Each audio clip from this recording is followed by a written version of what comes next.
Sentinels में आज देखिए आतंकवाद से निपटने के लिए भारतीय नौसेना की तैयारी। नमस्कार, मेरा नाम अपराजिता सिंह है और आप देख रहे हैं इंडिया सेंटिनल्स।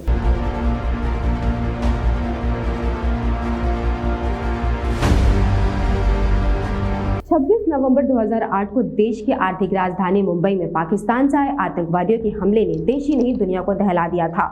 सभी पाकिस्तानी आतंकी समुद्री रास्ते से मुंबई आए थे। तब समुद्री सीमा की सुरक्षा को लेकर गंभीर सवाल उठे थे। उसके बाद इसे चुस्त दुरुस्त करने का अभियान शुरू हुआ। समुद्री तटों पर देश की रक्षा की तैयारियों की समीक्षा के लिए नौसेना के 2 दिवसीय रक्षा अभियान सी विजिल 2022 का तीसरा संस्करण 15-16 नवंबर को आयोजित किया गया।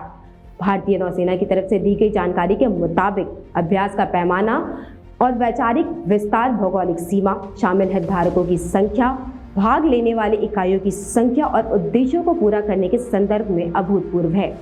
यह अभ्यास प्रमुख theatre level readiness operational exercise यानी कि ट्रॉपिक्स की ओर एक बिल्डअप है, जिसे भारतीय नौसेना हर 2 साल में आयोजित करती है। सी विजिल और ट्रॉपिक्स मिलकर पूरे स्पेक्ट्रम समुद्री सुरक्षा चुनौतियों को कवर करेंगे। दोनों अभ्यासों के जरिए एक साथ समुद्री सुरक्षा चुनौतियों व भारतीय नौसेना, तटरक्षक, सीमा शुल्क और अन्य समुद्री एजेंसियों की क्षमताओं का आकलन किया जाएगा। रक्षा मंत्रालय इस अभ्यास का सूत्रधार है, जबकि गृह मंत्रालय इसका समन्वय करेगा। जबकि नौवहन और जल मार्ग, पेट्रोलियम और प्राकृतिक गैस, मत्स्य पालन, पशुपालन, डेयरी, सीमा शुल्क सहित कई केंद्रीय एजेंसियां व राज्य सरकारें इसमें शामिल होंगी। सी विजिल एक्सरसाइज का यह तीसरा एडिशन है। इस एक्सरसाइज में इंडियन नेवी के साथ सभी तटीय राज्यों के maritime agency, coast guard, custom, shipping, fisheries विभागों के शिप और दूसरी संबंधित विभाग शामिल होंगे। 15 व 16 नवंबर को यह सी विजिल एक्सरसाइज होगी, जिसमें देश की कुल 7,516 किलोमीटर लंबी समुद्री सीमा की सुरक्षा को परखा जाएगा। यह एक्सरसाइज बंगाल की खाड़ी, अरब सागर, हिंद महासागर और जितने भी एक्सक्लूसिव इकोनॉमिक जोन हैं वहां एक साथ की जाएगी। इसके लिए कई अलग अलग तरह के कंट्रोल सेंटर भी बनाए गए हैं, जहां से ये पूरी एक्सरसाइज मॉनिटर की जाएगी। समुद्री सीमाओं को ज्यादा मजबूत करने के लिए छोटी फिशिंग बोट की निगरानी पर भी जोर दिया गया था। फिशिंग बोट में ट्रांसपॉन्डर्स भी लगने थे, लेकिन इस प्रोजेक्ट में काफी देरी हो गई। अब यह प्रोजेक्ट आगे बढ़ रहा है। तमिलनाडु में करीब 5,000 ऐसे फिशिंग बोट हैं जिन पर ट्रैकिंग डिवाइस लगने का काम चल रहा है, जिसकी लंबाई 20 मीटर से कम है। इसे लेकर मछुआरों को भी अपनी चिंता थी और उनकी चिंताओं को दूर करने के लिए पोजीशनिंग नेविगेशन सिस्टम के साथ ट्रांसपॉन्डर को मॉडिफाई किया गया है, ताकि इससे दोनों तरफ से कम्युनिकेशन हो सके।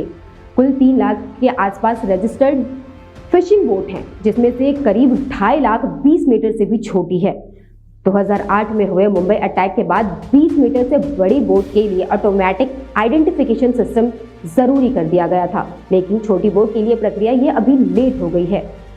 भारतीय नौसेना, तटरक्षक, सीमा शुल्क और अन्य समुद्री एजेंसियों की संपत्ति एक्ट सी विजिल में भाग लेंगी। रक्षा मंत्रालय के अलावा इस अभियान के संचालन को गृह मंत्रालय, बंदरगाह, नौवहन, जलमार्ग, पेट्रोलियम और प्राकृतिक गैस, मत्स्य पालन, पशुपालन और डेयरी, सीमा शुल्क और केंद्र राज्य की अन्य एजेंसियों की तरफ से भी सुविधा प्रदान की जा रही है। जबकि तटीय राज्यों में नियमित रूप से छोटे पैमाने पर अभ्यास आयोजित किए जाते हैं। इसमें पड़ोसी राज्यों के बीच संयुक्त अभ्यास शामिल है। राष्ट्रीय स्तर पर अभ्यास सी विजिल का आयोजन एक बड़े उद्देश्य को पूरा करने के उद्देश्य से किया जाता है। सी विजिल 2022 समुद्री ताकत और कमजोरियों का वास्तविक आकलन प्रदान करेगा। गौरतलब है कि 26/11 मुंबई हमले के बाद साल 2018 में इस तरह के रक्षा अभ्यास की अवधारणा समुद्री सुरक्षा को बढ़ाने की दिशा में स्थापित विभिन्न उपायों को मान्य करने के लिए की गई थी। सी विजिल की अवधारणा पूरे भारत में तटीय सुरक्षा तंत्र को सक्रिय करने और व्यापक तटीय रक्षा तंत्र का आकलन करने के लिए है।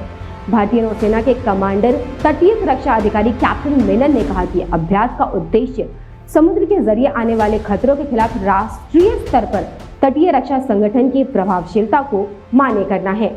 उन्होंने बताया कि इस अभ्यास के तहत एजेंसियों के बीच समन्वय, सूचनाओं का निर्बाध प्रवाह, प्रासंगिक सुरक्षा अधिकारियों के साथ खुफिया जानकारी साझा करना और सर्वोत्तम प्रथाओं का कार्यान्वयन करना और आपात स्थिति के लिए मानक संचालन प्रक्रियाओं यानी कि SOP की सत्यापन आदि की समीक्षा की जाएगी। रक्षा मंत्रालय के एक अधिकारी ने बताया कि 2008 में 26 नवंबर को मुंबई में हुए आतंकी हमले जैसी घटनाएं दोहराई न जा सके, इसके लिए तटों की सुरक्षा के कड़े इंतजाम किए गए हैं। बीच बीच में तटीय राज्यों में नियमित रूप से छोटे पैमाने पर अभ्यास किए जाते हैं, जिसमें आसपास के प्रदेशों के बीच संयुक्त अभ्यास भी शामिल है।